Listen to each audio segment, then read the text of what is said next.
For those of you who have been to my channel before, you probably know that I love The Sims 3. I mean, at least 90% of my videos are related to this game, but there is no denying one simple fact. It's old. This game came out in 2009. I was 10 years old when I started playing it.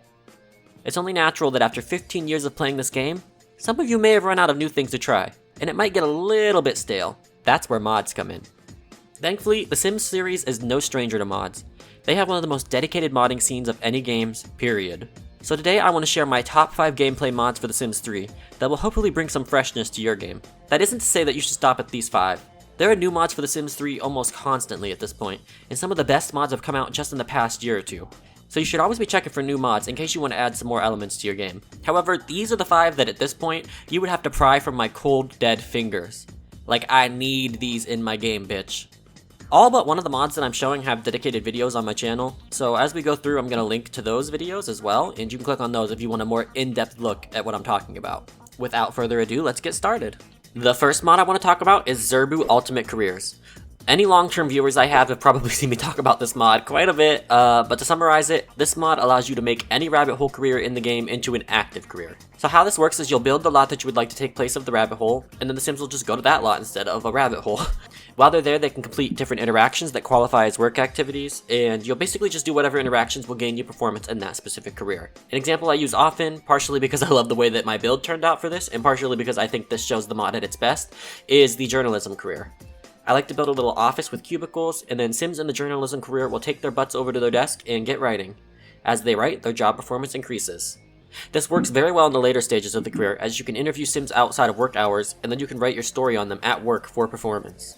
This makes the career so much more involved and immersive, and it's a ton of fun seeing and interacting with coworkers instead of just disappearing all day. The best part is that the Sims will autonomously do the interactions that improve their career, so you can still leave them and do whatever you need with another Sim, and you don't have to focus on them all day. The other game-changing aspect of this mod is the ability to have an open functioning school. Now, I've made a million videos about this, but essentially it works the same way as an open career. You'll build your school, and then you can set it to be an open lot, and Sims will go there instead of to the school rabbit hole. Students will get better grades based on how many activities they do while they're at school. Being in an active school and mingling with other students during school hours makes playing children and teens so much more involved and realistic. This mod pairs so well with Open World from Sims 3 because now not only do you see Sims traveling to work based on the real schedules, but you see them going in and working. It basically lifts the veil away entirely and allows for a fully simulated world. Next up we have PJ Sims Club mod.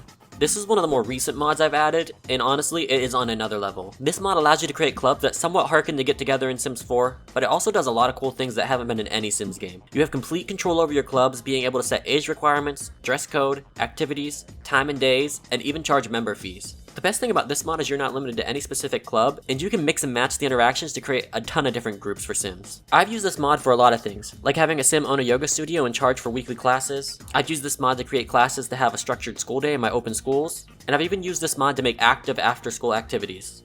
If you're creative enough, you can accomplish a lot with this club system, and it pairs very nicely with the Ultimate Careers mod. Moving on to my personal favorite, Annie's Apartment mod. I got into this mod pretty embarrassingly late into my Sims 3 journey. I always saw it on the NROS site, and I just assumed it was some overly complicated and unsatisfying attempt at adding apartments. But that couldn't be further from the truth. This mod is very simple, and it does a very good job at capturing the feel of apartments from Sims 2. Obviously, it can't perfectly mimic that system, but in some ways it's even better.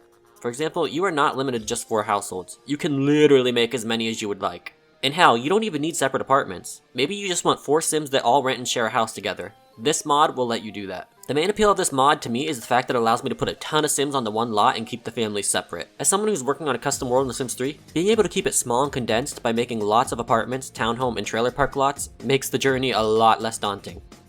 This next mod is one that I actually have not featured on my channel, which honestly surprised me considering how long I've had it in my game as a staple mod, and that is the Woohooer mod.